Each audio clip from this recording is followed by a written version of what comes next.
Hi friends, welcome to our channel. இன்னைக்கு நம்ம சேனல்ல என்ன வீடியோ பார்க்க போறோம் அப்படினா நான் ஆல்ரெடி ஒரு வீடியோ போட்டுருப்பேன் பொட்டுக்கடலை அரிசி வந்து எப்படி பொடி பண்றது அப்படிங்கற வீடியோ. சோ அந்த பொடியை வந்து எப்படி பாப்பாவுக்கு வந்து நம்ம ரெடி பண்ணி கொடுக்கறோம் அப்படிங்கற வீடியோ தான் இது.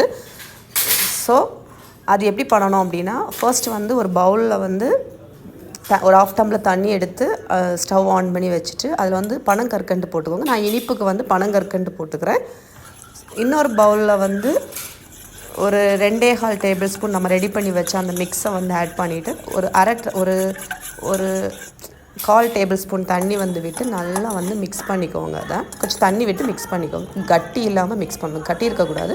நல்ல கட்டியா இருந்துச்சு அப்படினா நல்லா இருக்காது. சோ கட்டி இல்லாம மிக்ஸ் பண்ணி வச்சிட்டு நம்ம இங்க ரெடி பண்ணி வச்சிருக்கோம்ல அந்த பாம் சுகர் தண்ணி, அதாவது பனங்கற்கண்டு தண்ணி வந்து நல்லா கொதிக்க வச்சு எடுத்துக்கணும். ஏன் அதை நான் வந்து கொதிக்க வச்சு அரிச்சு விடுறேன் அப்படின்னா ஃபில்டர் பண்ணுறேன் அப்படின்னா அதில் வந்து தூசி ஏதாவது இருக்கும். ஸோ அந்த தண்ணியை வந்து இதில் வந்து மிக்ஸில் வந்து விட்டுட்டு நல்லா மிக்ஸ் பண்ணிக்கோங்க. அதுக்கப்புறம் ஒரு 1/4 டம்ளர் தண்ணி கூட ஆட் பண்ணி மிக்ஸ் பண்ணிவிட்டு அதை வந்து லோ ஃப்ளேமில் ஸ்டவ்வில் வச்சு இது பண்ணிகிட்டே இருங்க. லோ ஃப்ளேமில் தான் இருக்கணும். ரொம்ப லோ ஃப்ளேமில் வச்சு பண்ணிகிட்டே இருந்தீங்க அப்படின்னா ஒரு 1 or 2 மினிட்ஸில் வந்து ரொம்ப வந்து கொஞ்சம் வந்து கெட்டியாக ஆரம்பிக்கும். ஸோ அந்த மாதிரி வந்து லோ ஃப்ளேமில் வச்சு பண்ணிக்கிட்டே இருங்க. ரொம்ப லோ ஃப்ளேமில் தான் வைக்கணும். ஃபுல் ஃப்ளேமில் வச்சிங்கன்னா கட்டி பிடிக்க ஆரம்பிச்சிடும். ஸோ நல்லா வராது, ரொம்ப வேகாது. ஸோ இது ஆல்ரெடி நம்ம வறுத்து தான் பண்ணியிருக்கோம். ஸோ அதனால் ஈஸியாக வெந்துடும். இருந்தாலும் வந்து நம்ம பாப்பாவுக்கு கொடுக்குறதுக்கு வந்து ஈஸியாக இருக்கும்ல. ஸோ அதனால் வந்து நீங்கள் சிம்மில் வச்சு பண்ணுங்கள். அப்போ தான் வந்து அது கட்டி ஆகாமல் இருக்கும்.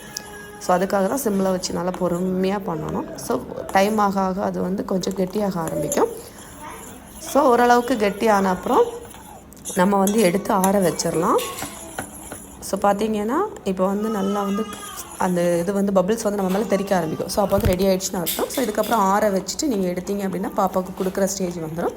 இந்த பொட்டுக்கடலை அண்ட் அரிசி மிக்ஸ் எப்படி வந்து ரெடி பண்ணுறேன் அப்படின்ற ரெசிபி வந்து அந்த பொடி ரெடி பண்ணுற வீடியோ வந்து நான் டிஸ்கிரிப்ஷனில் வைக்கிறேன். நீங்கள் வந்து பார்த்து செக் பண்ணிக்கோங்க. ஸோ இந்த அளவுக்கு திக்காக இருக்கணும். பாருங்கள், இப்படி இருந்துச்சுன்னா நம்ம கொடுக்குறதுக்கு ஈஸியாக இருக்கும். ஸோ நீங்கள் ஆற விட்டுட்டீங்க அப்படின்னா இந்த அளவுக்கு திக்காகிடும். தேங்க்யூ.